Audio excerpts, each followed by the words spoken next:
दुर्घटन मृत्युवरण करथिबा परिवार को विधायकों समवेदना। ढेंकानाल जिला पर्जंग अंचल दे जाइथिबा खैरमुंडा गाँ निकट में 53 नंबर जातीय राजपथ उपरे गत सोमवार सकाळ 8:30 समय एक मर्मजुत दुर्घटना घटिथिला।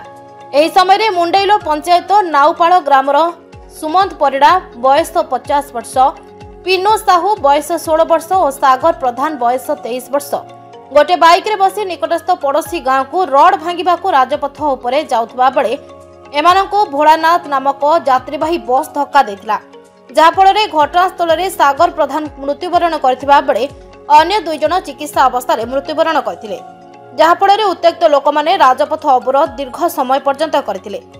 एपरि दुखद खबर अंचल में शोकर छाया खेला देथिला। खबर पाई पर्जंग विधायक गंभीर दुख प्रकाश करथिले। विधानसभा अधिवेशन जोगु विधायक आसी पारि नथिले मध्य गुरुवार संध्यारे विधायक श्री प्रधान नाउपाड़ काटेणी ग्राम में पहुंची मृत्युवरण करथिबा परिवार पाखकु जाई अति दुखर सह समवेदना जणाइथिले। किपरि मृत परिवार को सरकारी सहायता जोगाई दियाजिबो सेथिपाई विधायक श्री प्रधान पदक्षेप नेबाकु प्रतिश्रुति दैछन्ती।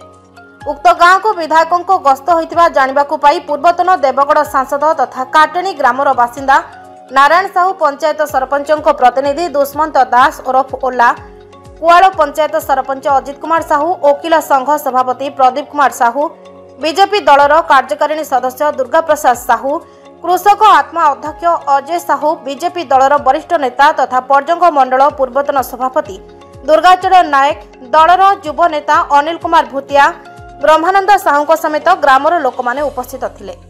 ढेंकानाल जिला पर्जंग ब्लॉक रु निर्मल गडनायक रिपोर्ट, नाउ ओडिशा।